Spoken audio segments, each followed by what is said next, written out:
Oh my gosh, look at Judith. She even has Legolas checking out the goods. Now, if you're like me, you've been following the spoilers, and now the whole thing is pooped out on the internet like a Cardi B track. Ew, something smells nasty. That's Bigfoot, brother.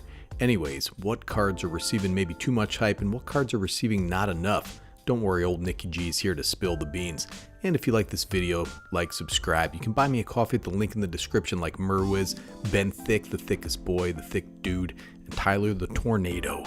Ansrag the Quake Mole. Look at that nose, dude. Let's start off strong with a strong card with 10 Fimbrier coming off of his nose. Looks like a Tinder profile pic gone wrong.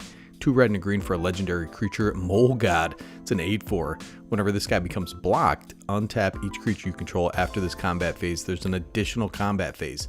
3 red, red, green, green. Ansrag must be blocked each combat this turn if able. His claws tear at the foundations of civilization. You would think this guy was tearing up life as we know it on the earth based on some of the Reddit threads I've seen on this. This is undercosted at 4 mana, can be really nasty if built around, but listen man, this has no evasion, has no haste, can be chumped pretty easily, but then you have to deal with it again for another combat phase, but block it with a 4/4 and he's done. Honestly, I would do my best to remove it before combat or before the inevitable Voltron suit up. This is a pretty nice card, maybe a little unfair, but not panic worthy. Not compared to some of the things we've seen lately. Then you got this guy Alex Jones out there unraveling the conspiracies. 5 blue blue for a creature, Sphinx Detective with flying. You may collect evidence 10 rather than pay the mana cost for spells that you cast. The problem with the collect evidence mechanic is that you need stuff in your graveyard. So a self-milled deck, you know, that's great, but then you have to exile that stuff, which is non-synergistic with graveyard strategies. Delny Streetwise Lookout is getting a lot of hype because creatures you control with power 2 or less can't be blocked by creatures with power 3 or greater. If an ability of a creature you control with power 2 or less triggers, that ability triggers an additional time. You know what? This guy looks like Short Round from Indiana Jones. This is going to have uses in a ton of decks, especially those that have a commander whose power is 2 or less that has a triggered ability. Very neat, very restrictive card. I like old Short Round here. And of course you need a big mythic dragon, but is this guy worth a damn? The Incinerator or the Guilty is 4 red red for a creature dragon. It's a 6/6 with flying and trample. Seems right on curve. Whenever this guy deals combat damage to a player, you may collect evidence X. When you do, Incinerator of the Guilty deals X damage to each creature and each planeswalker that player controls. So basically this is a big cheap mythic dragon that can be a one-sided board wipe, especially in wheel decks and decks that fill the yard with looping instants and sorceries. Neat card, just a big old Judge Judy and Incinerator. Alright, now this one is a little bit interesting. Intrude on the Mind, 3 blue blue for an instant. Reveal the top 5 cards of your library, separate them into 2 piles. An opponent chooses one of those piles. Put that pile into your hand and the other into your graveyard. Create a Thopter, you know, then you put a +1/+1 counter on it for each card put in your graveyard this way.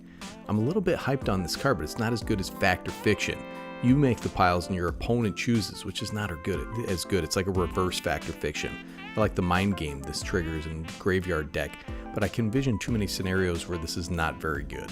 Massacre Girl, the known killer. 2 black black for a legendary creature, human assassin. It's a 4/4 with menace. Creatures you control have a Wither. It's an old ability out of Shadowmoor. They deal damage to creatures in the form of -1/-1 counters. Whenever a creature an opponent controls dies, if its toughness was less than 1, draw a card. I like this in a Hepatra deck, obviously, and decks that like adding -1/-1 counters. Black good stuff, then refill your hand with Black Sun Zenith. I believe this works with Toxic Deluge as well. Very neat build around. Not sure what's up with the Joker face. Rakdos, Patron of Chaos. Now, of course, you need a big mythic demon as well. This guy's 4 black and a red for a legendary creature demon. It's a 6/6 with flying and tramp stamps. At the beginning of your end step, target opponent may sacrifice 2 non-land, non-token permanents. If they don't, you draw 2 cards, man. Just target the player with no permanents, man. You're going to draw 2 cards, and that's fantastic. And Trostani is back, of course. He's whispering right in your ear, dude. This is 3 mana for a legendary creature, Dryad. It's 4/4. Has all these little abilities. 1 and a green, target creature gains Death Touch. Green, white, hybrid, target creature gains Vigilance. Or 2 and a white, target creature gains Double Strike until end of turn. Not bad. You know, this is pricey, but it's really clunky. I like conjoined triplets as much as the next guy, man, but I ain't paying 6 mana for entry to this freak show. Now, this guy specifically rips Veins, man. 3 black, black. Black for a creature vampire assassin. It's a 6/5. It's the Vein Ripper. This guy's flying and ward, a sacrifice creature. Whenever a creature dies, target opponent loses 2 life and you gain 2 life. This is what Blood Artist looks like on $11,000 worth of anabolic steroids, brother. I really like this card in Aristocrat decks, though it's pricier than you usually want. It's a big dumb commander card. And Zrag, we got to look at this guy's ugly mug again. He's going on a rampage, 3 red for a sorcery. Destroy all artifacts you don't control. Then exile the top X cards of your library, where X is the number of artifacts that were put in a graveyard from the battlefield this way. You may put a creature card exiled this way onto the battlefield. It gains haste. Return it to your hand at the beginning of the next end step. So it's basically you drawing a card and being able to attack with it for a turn, which is pretty awesome. This is Vandal Blast with Mole Spice added for mouthfeel. It's got that sneak attack effect to sneak out a big combat threat. Nothing to dislike about this card, man, though it's less versatile than Vandal Blast, which, don't forget, can be cast for 1 mana, although in my experience it almost never is. Now this card, the Archdruid's Charm, green for an instant, choose 1. You can search your library for a creature or land card, any land card, reveal it, put it onto the battlefield tapped if it's a land card. Otherwise, put it in your hand, then shuffle. You get some +1/+1 counters on target creature you control. It deals damage to equal to its power to target creature you don't control, so it's a nice little bite spell. Exile target artifact or enchantment. I can see this in basically any mono green or 2-color deck that can run it, man. This is a really nice versatile card. You pay a little extra for all those modes, but that first mode gets any land onto the battlefield, which is super nasty. Aurelia's back, 3 red and a white for a legendary creature angel. It's a 4/4 with flying, vigilance, and haste. Whenever a player attacks with 3 or more creatures, you draw a card. That's you, buddy. Whenever a player attacks with 5 or more creatures, Aurelia deals 3 damage to each of your opponents. You gain 3 life. It's kind of gravy, man. Boros Combat Shenanigans. You are a player. Look at you with your purple fur coat and your tiger stripe top hat, dude. Hate the game, not the player. Just build for combat and Boros. It's what you're going to be doing anyway. Draw an extra card each turn and burn, baby. Listen, man, I'm not going to read this whole thing. I've tried to like 3 times and it gets all screwed up because, you know, these cases are very clunky bunkies, dude. But basically, this case of the Locked Hothouse awards you for playing more lands, and you may play an additional land on each of your turns. That's the base level right there. Once you get 7 or more lands, you can look at the top card of your library anytime. You may play lands and cast creature and enchantment spells from the top of your library. Oh my god, dude, come on. 7 lands in green is nothing. This is okay in a landfall deck. Hopefully that 4 mana value upfront cost isn't too scary for people. Now this little enchantment with Scooby-Doo here, 1 and a red for an enchantment. Whenever a creature you control attacks, exile the top card of your library face down. 1 and a red, discard your hand, sacrifice connecting the dots.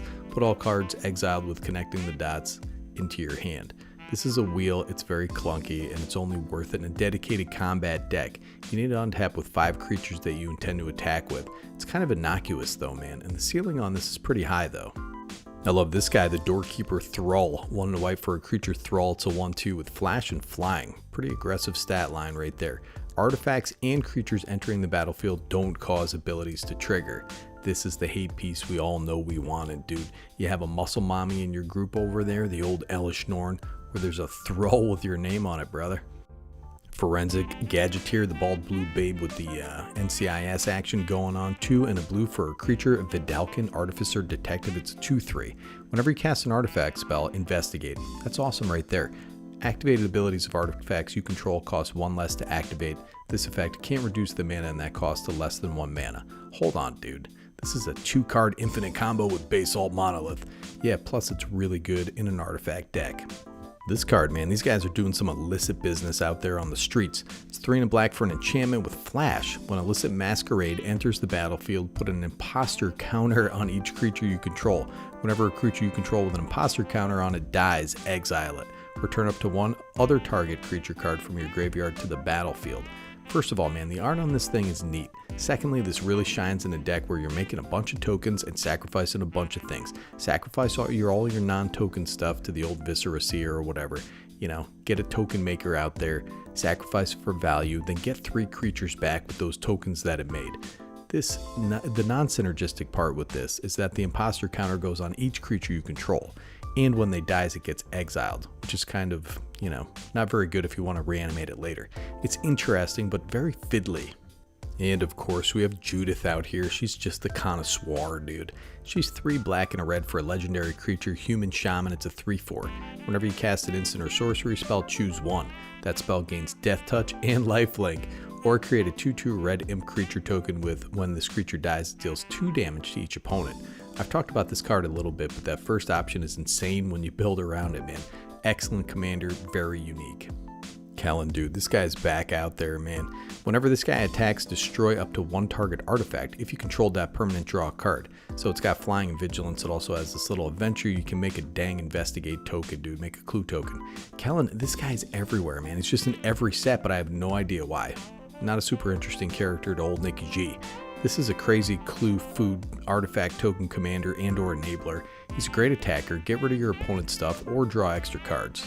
And you got this guy out there, the old Jeff Goldblum, 5 blue and a red for a legendary creature. He's a maraschino artificer. It's a 4/4 with menace, ward 2, and haste. When this guy attacks, sacrifice any number of other creatures, then exile the top X cards of your library, where X is their total power. You may cast any number of instant and or sorcery spells from among the exiled cards without paying their mana cost. That's pretty awesome. Really interesting, tough, perhaps overcosted, polymorph commander. Make tokens with sorcery, sack them to cast those polymorph spells you packed in, dude. I don't know, man. This guy's way too mana intensive, though. And of course, Niv-Mizzet is back. Basically, this is an interesting commander that's pretty open. 5 colors. This Niv wants permanents that are 2 colors and wants different color pairs. It's a great good stuff deck, man. Realistically, this can be whatever you want, but the ceiling of X is probably like 3 or 4, I guess. Maybe I'm crazy, though. This guy's outrageous, dude. X black for an instant. It's outrageous robbery. Target opponent exiles the top X cards of their library face down. You may look at and play those cards for as long as they remain exiled. If you cast a spell this way, you may spend mana as though it were mana of any type to cast it. This is just gas for theft decks, dude, or decks that pay off playing your opponent's stuff. It's not the most powerful card in the world by any means, dude, but those cards are yours as long as that player remains alive. Pretty neat card. Play means you can play their lands too. The Warleader's Call. I like this card because it's an impact tremors with a little anthem attached. This can be a win condition in your token decks or decks that want a lot of little creatures bouncing in and out of the battlefield. It's a little more narrow, it requires 2 colors and as such will have a tighter niche. Now this is interesting. The Case of the Shattered Pack. So this is 2 generic mana for enchantment case. I'm not going to read this whole thing, but if you have a 5-color commander that wants to attack, this can be a game ender. Not sure what 5-color commander wants that though. Maybe Niv-Mizzet upstairs. And we have a couple uncommons here. Insidious Root, black and a green for an enchantment. Creature tokens you control have tap, add 1 mana of any color. Whenever one or more creature cards leave your graveyard, create a 0/1 green plant creature token, then put a +1/+1 counter on each plant you control. Neat little card for Jund Aristocrats decks, dude. All those little tokens you're going to be sacrificing are now ramp. You can tap them for mana before you slap them into the yard. Also plays nice with Avenger of Zendikar. Now the Long Goodbye, I'm not going to read this whole card. It's basically a bad removal spell. It's kind of poo. But that reminder text, never forget that ward states whenever this permanent becomes the target of a spell or ability an opponent controls, counter it unless that player pays this cost. It's worth reminding ourselves so we can look cool when this corner case comes up. Alright, last one here, the Sudden Setback. 2 blue for an instant. The owner of target spell or non-land permanent puts it on the top or the bottom of their library. I like this card. It functions as pretty decent removal, and I really like the counterspell aspect of it too. But guess what, brother? You aren't actually countering the spell, so spells that can't be countered get slapped on the bottom of the library. Hey, listen, dog, that's my thoughts on this set. I'm curious where some of these cards are going to end up. I tried to highlight cards I think are going to be relevant for this format. There are some beefy commander cards here for sure, dude. There's some interesting mechanics, but this face up, face down nonsense, it's going to give me a conniption. It's hard evaluating those cards outside the context of this set, And don't get at me in the comments if I missed something that you're all psyched about. Anyways, man, keep it real out there. It's Nicky G from Better Commander, signing off.